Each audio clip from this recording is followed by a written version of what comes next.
बिस्मिल्लाहिर्रहमानिर्रहीम। अस्सलाम वालेकुम वरहमतुल्लाहि वबरकातुहू। मैं मुफ्ती हकीम ख्वाजा मोहम्मद सुहेब अर्रहमान शिफा खाना रावलपिंडी से आपकी खिदमत अक़दसा में हाजिर हुआ हूँ एक अनमोली वजीफ़ा लेकर।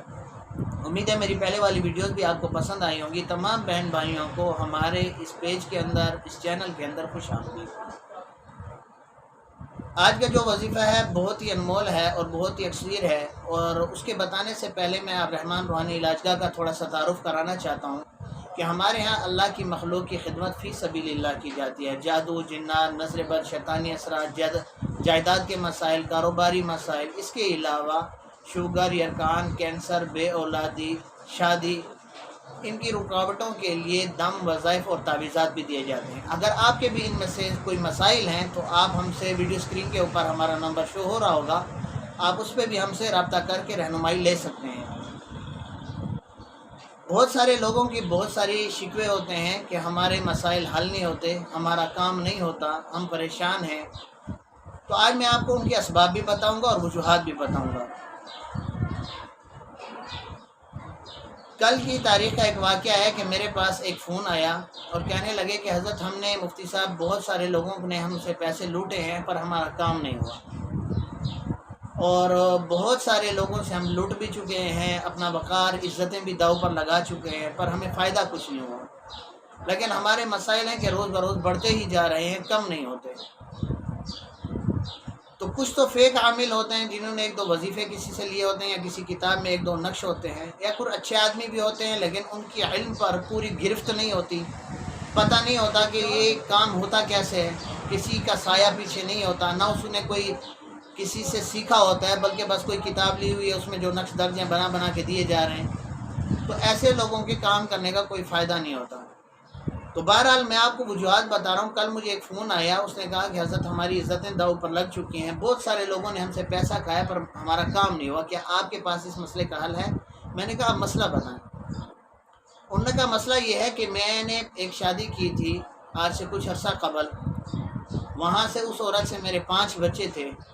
फिर मेरा फ़ेसबुक पर किसी लड़की के साथ ताल्लुक़ बन गया, तो मैंने उससे कोर्ट मैरिज कर ली। तो मेरे घर वालों ने मुझ पे दबाव डाला कि नई लड़की को तलाक दे दो, और जिस दूसरी लड़की से मैंने शादी की हुई थी वो हामिला भी थी। तो मैं उसको तलाक देने के लिए उसके घर गया, तो उस लड़की ने ना हाथ में जहर उठाया हुआ था और कहा, अगर आप मुझे छोड़ते हो तो मैं आपके सामने ये जहर का खा लूँगी और मेरा खून का इल्ज़ाम मैं अल्लाह के यहाँ आपको ठहराऊँगी। ये ख़ुदकुशी करना जायज़ है या नाजायज़ है, कतई नज़र इससे मेरी इस बहस में नहीं पढ़ना चाह रहा, ये बात लंबी हो जाएगी कि मुसलमान औरत के लिए किन सूरतों में ख़ुदकशी करना जायज़ है और किन में नाजायज़ है, ये एक लंबी बहस है, मैं उसमें पढ़ना नहीं चाहता। कह रहे हैं, बहरहाल मैंने दूसरी बीवी को अपने पास रख लिया, जो मेरी 5 बच्चों की पहली बीवी थी उसको मैंने तलाक दे दी। घर वालों को, माँ बाप को, सबको पसे पुछ डाल के इस लड़की की खातिर मैंने सब कुछ छोड़ छाड़ के इस लड़की के साथ हो गया। अब 1 साल होने वाला है तो वो लड़की मुझे कहती है कि जिस लड़की की खातिर मैंने सब कुछ कुर्बान कर दिया है, वो कहती है मुझे तलाक दो, मैं आपके साथ रहना नहीं चाहती। तो जब मैंने सारी सूरत हाल देखी तो मेरे लिए ये बात समझ में आई कि कुछ होते हैं मुकाफ़ात अमल, अल्लाह की तरफ से दी जाने वाली सज़ाएँ। तो जो अल्लाह की तरफ से दी जाने वाली आजमाइशें और सज़ाएँ होती हैं ना, तो वो सिर्फ़ हुकूकुल इबाद होते हैं जो आपने तल्फ़ किए होते हैं। तो आप अल्लाह की जब गिरफ्त आपके ऊपर आ चुकी है, उस लड़के ने मुझे बताया कि मुझे 2 मरतबा हार्ट अटैक भी आ चुका है, नफसियाती मरीज़ बन चुका हूँ, दवाइयाँ खा खा के मेरा बहुत बुरा हाल है, और वज़ाइफ पढ़ पढ़ के मैं पागल हो चुका हूँ। तो मैंने कहा, भाई आपने अल्लाह की मखलूक का दिल दुखाया है, सबसे पहले आपने अल्लाह से तौबा करनी है सिद्क़ के दिल के साथ, फिर आप पुरानी बीवी के पास जाएँ और उससे पाँव पे हाथ रख के माफ़ी मांगें। जब वो आपको माफ़ करेगी, जब आपने उसको 5 बच्चों के साथ छोड़ा होगा, तो उसके दिल से पता नहीं आपके लिए कितनी बद्दुआएं निकली होंगी। तो ये वो मुकाफ़ात अमल हैं, जब आप किसी की ज़िंदगी को बर्बाद करते हैं किसी की खातिर, तो वो मुकाफ़ात अमल सामने आते हैं। अब इसमें ना तो किसी पीर का अब्बा कोई काम कर सकता है, ना कुछ, ये अल्लाह ही है वो उस मसले का हल कर सकता है। बहरहाल उनको जो मैंने समझाना था, जिस तरह मैंने गाइड करना था, वो मैंने कर लिया।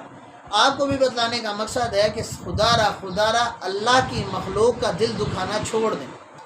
اللہ کی مخلوق کا دل دکھانا چھوڑ دیں۔ بہت سارے ہمارے اوپر جو مصائب اور پریشانیاں آتی ہیں وہ ہم دوسروں کی زندگی کو جو جہنم بناتے ہیں نا، وہ مکافات عمل ہی ہوتے ہیں۔ اب اس میں نہ تو کوئی پیر کام کر سکتا ہے نہ کچھ۔ دوسری سب سے بڑی بات جو ہمارے مسائل کا شکار ہے، ہم نے اللہ سے بہت دور اختیار کیا ہے۔ ہمارے دل میں اللہ کا خوف نہیں ہے، اللہ کا ڈر نہیں ہے۔ تو یہ اللہ کا خوف اور اللہ کا ڈر اپنے دل میں بٹھائیں۔ جب یہ چیز ہوگا تو آپ کسی کے حقوق کھائیں گے نہیں، کسی کے حقوق تلف نہیں کریں گے، کسی کے ساتھ ظلم و زیادتی نہیں کریں گے۔ بہرحال یہ ایک لمبی بحث ہے۔ مسئلہ یہ ہوا کہ آپ کا مسائل حل نہیں ہو رہے اور آپ دیکھتے ہیں کہ آپ نے کسی کے ساتھ ظلم بھی نہیں کیا ہے اور آپ نے کسی کے ساتھ ناانصافی بھی نہیں کی ہے، اور پھر آپ دیکھتے ہیں کہ آپ کا مسئلہ حل نہیں ہو رہا، تو اللہ کے فضل و کرم سے ایک ایسا انمول عمل ہے کہ آپ ایک دن میں آپ کا مسئلہ حل ہو جائے گا۔ آپ رات کو سوئیں گے انشاءاللہ، صبح اللہ کی ذات سے قوی امید ہوگی کہ آپ بالکل جب اٹھیں گے تو اللہ پاک نے آپ کا مسئلہ حل کر دیا ہوگا۔ وظیفہ بتانے سے پہلے میں تمام دوستوں سے یہ التماس کروں گا کہ ہمارے اس چینل کو سبسکرائب کر لیں اور بیل آئیکن کو دبا دیں تاکہ ہماری نئے آنے والی ویڈیوز آپ کو بر وقت ملتی رہے۔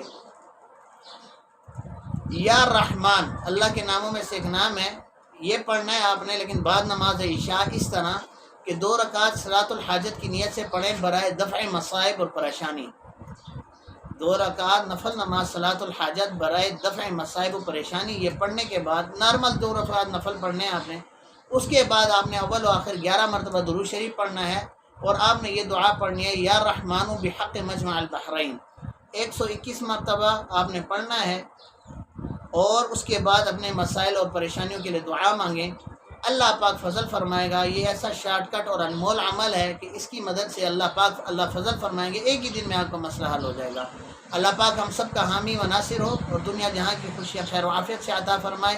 والسلام علیکم ورحمۃ اللہ وبرکاتہ۔